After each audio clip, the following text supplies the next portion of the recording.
Aaron was born and raised in Grantsville, Utah. Aaron is number 4 out of 5 children to JR and Christine Vera. Aaron is a junior at Utah State, and he is studying guitar education at the Kane College of the Arts under Corey Christiansen. He currently performs for an electric guitar ensemble at USU and plays in his own band, the Band VERA. How many of you guys have heard of the Band VERA? Awesome. It's a good group. Aaron is also involved as the vice president of the Arts Council. Aaron spends his time writing music, hanging out with friends, and cuddling with his dog, Jack. You may have also seen Aaron this week on the Instagram Live with our President Cockett in the Danes College of the Arts, or the Danes Concert Hall, talking about this event. So we're very grateful for him to be here. And let's give a warm welcome to Aaron Vera.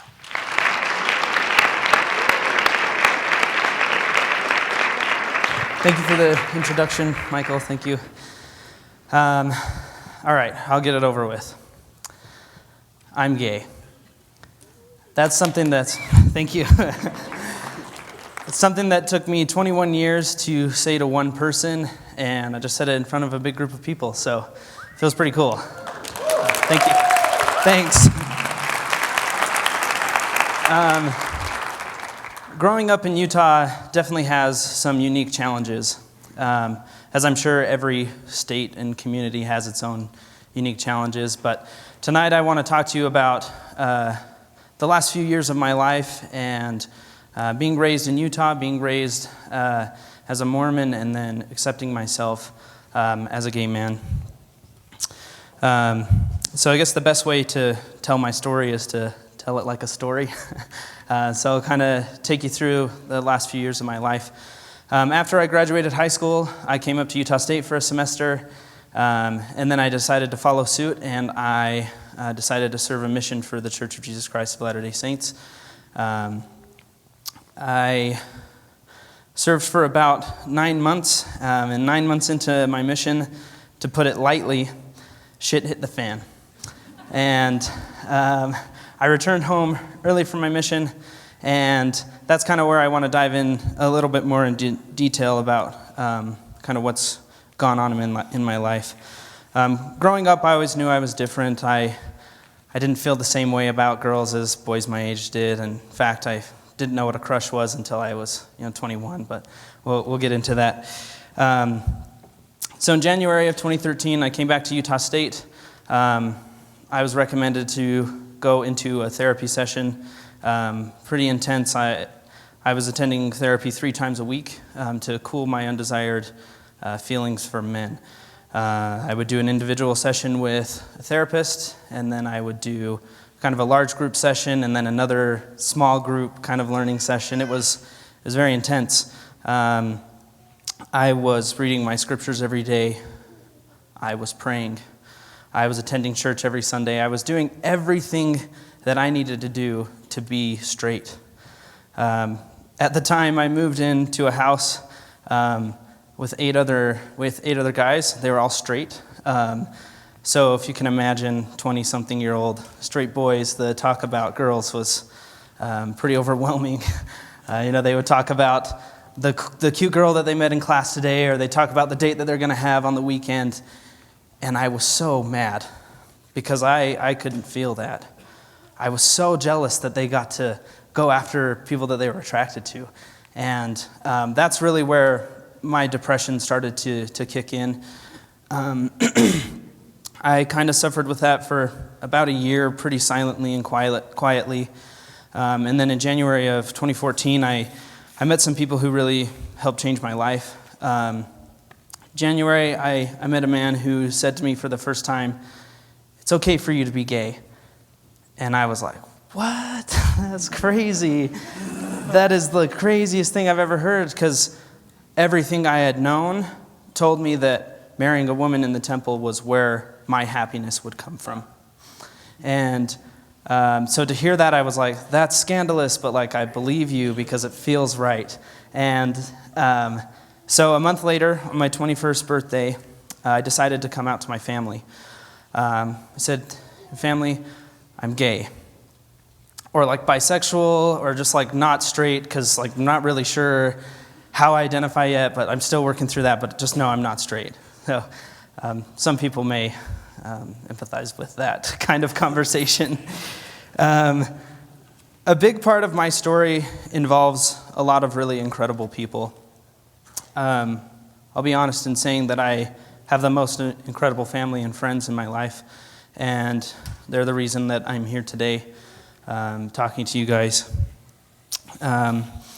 So after coming out to my family, I decided, okay, I'm gay, but I'm still going to try and live the way that I was brought up. So I was failing to date girls, and it just was a mess, and I continued on that until September of 2014, and I was like super miserable, really unhappy, and I was like, you know what? I've got nothing to lose. So I downloaded Tinder.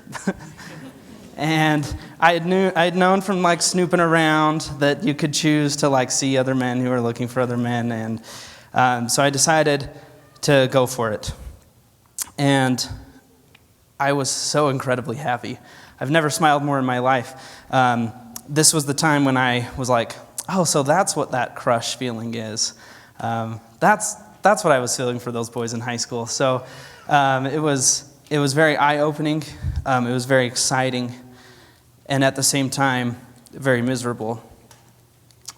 My family didn't really accept what was going on. I'd ask them what would happen if I had a boyfriend come over for family dinner on Sunday and was told that it wouldn't be allowed. They didn't know how they could accept that in their home. I was repeatedly told how disappointed my family was in me. And it was very odd to be so happy and so unhappy at the same time. So after I started dating, I decided to run away from Logan to try and figure out my life for myself. I moved down to Salt Lake. I continued dating. I'll say this, my family has never been rude or unloving to anybody that I've dated, and they've accepted the person into their home. They've been very good. So I know that it's a challenge for them as well, and they've been incredible. The beginnings were rough, but they've definitely gotten better. But as I lived in Salt Lake and as I was going throughout life, my mental health continued to decline. I moved down to Provo, was trying to go to school. It was kind of a mess. And then a year ago, next week, so a week from today, on the 8th, a year ago was when I attempted suicide.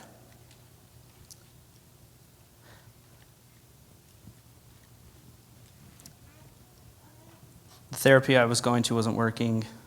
The medications weren't working. I wasn't talking to my family about what was going on with me. And I was in a very dark place.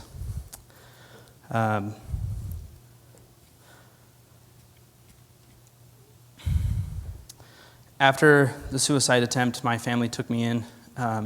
They loved me. They were there for me. My friends were there for me. The people in my life, once I told them what was going on, were there for me.